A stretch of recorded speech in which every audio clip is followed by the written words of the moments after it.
जय माइकी मित्रों। प्रत्येक सप्ताह में 7 दिन होते हैं और जिनको 7 वार कहा जाता है। इन 7 वारों के 7 देवता होते हैं, 7 अधिपति होते हैं और प्रत्येक अधिपति का अपना महत्व है।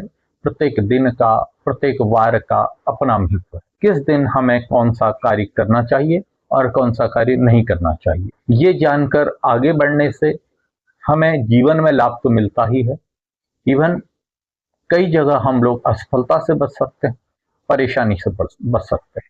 मान लीजिए अगर हमने कोई यात्रा करनी है, उस दिन दिशाशूल है तो भी हमें दिक्कत होगी। इसलिए किस किस दिशा में जाना उचित है, किस दिशा में जाना अनुचित है, इसका बोध हमें हो जाए।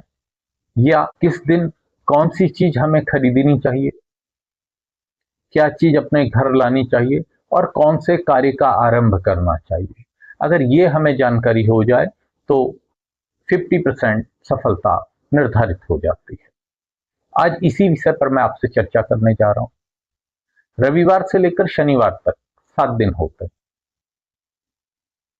और पहला जो दिन है वो रविवार है।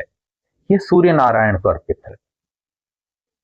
सबसे पहले इन्हीं पर चर्चा करें। रविवार का दिन सबसे महत्वपूर्ण दिन है। हालांकि समस्त विश्व में इस दिन छुट्टी मनाई जाती है, लेकिन ये जो दिन है ये सूर्य को समर्पित है और सूर्य नारायण से प्रेरित है। सूर्य एकमात्र ऐसे देवता हैं, एकमात्र ऐसी शक्ति है जिनको हम प्रत्यक्ष रूप से महसूस करते हैं, इसीलिए हम इसको सूर्य नारायण कहते हैं। किसी भी देवी देवता को शायद ही किसी ने देखा हो, लेकिन सूर्य नारायण को प्रत्येक व्यक्ति ने नंगी आंखों से देखा हो और सूर्य की ऊर्जा, सूर्य की गर्मी हम महसूस करते हैं अपने जीवन में और जीवन के प्रत्येक अंग में, प्रत्येक स्तर में। आज रविवार और इसके महत्व पर मैं आपसे चर्चा करूंगा। जिन लोगों की कुंडली में सूर्य की स्थिति अच्छी नहीं है, उन्हें क्या करना चाहिए, और जो लोग चाहते हैं सूर्य को मजबूत बनाया जाए, उन्हें क्या करना। क्यों? क्योंकि सूर्य आत्मा का कारक है। सूर्य पिता का प्रतिनिधित्व करता है। सूर्य आरोग्य, आयु, यश, कीर्ति का देने वाला है। सूर्य राजस्व या सरकारी नौकरी का कारक है। सूर्य मान सम्मान का कारक। और जिसकी कुंडली में सूर्य, तो उसको ये सारी चीजें मिलने लगती हैं। कई लोगों को आपने देखा होगा जो कभी बीमारी नहीं पड़ते, या बीमार पड़ते भी हैं तो नाम मात्र के बीमार पड़ते हैं और बहुत जल्दी बाहर आ जाते हैं। सूर्य जब अच्छा होगा तो ऐसा व्यक्ति बीमार नहीं पड़ेगा, और सूर्य अच्छा हो तो निश्चित रूप से आपको सरकारी नौकरी या शासकीय सेवा जरूर देगा। सूर्य अच्छा होगा तो आपको मान सम्मान जरूर देगा। सूर्य अच्छा होगा तो आपको राजनीति के क्षेत्र में बड़ी जबरदस्त रूप से सफलता देगा।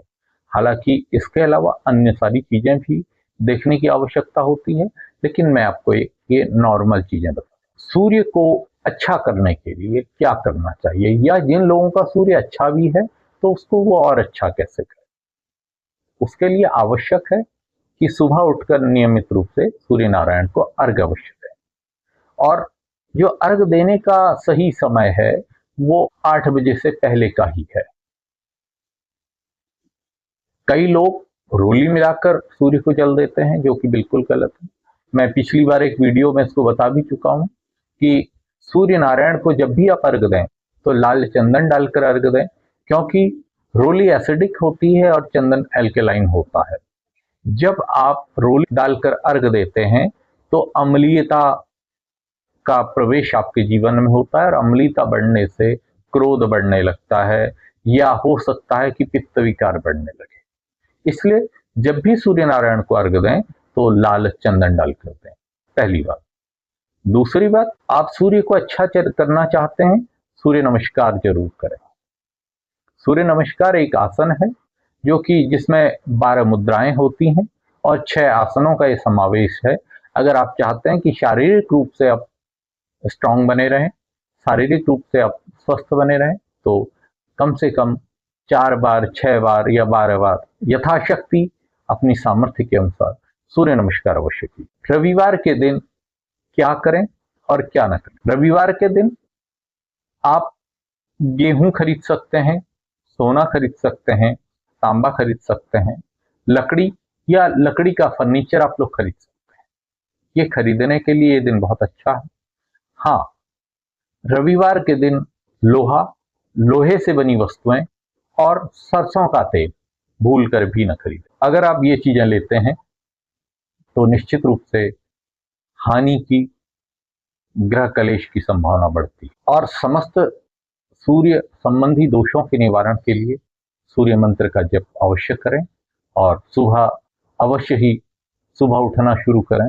आपका सूर्य कितना ही खराब होगा, सूर्य अच्छा होने लगेगा धीरे। हालांकि इसमें टाइम लग सकता है, लेकिन जब आप विश्वास से काम करेंगे, क्योंकि सूर्य कॉन्फिडेंट का कारक है, सूर्य आत्मविश्वास का कारक है।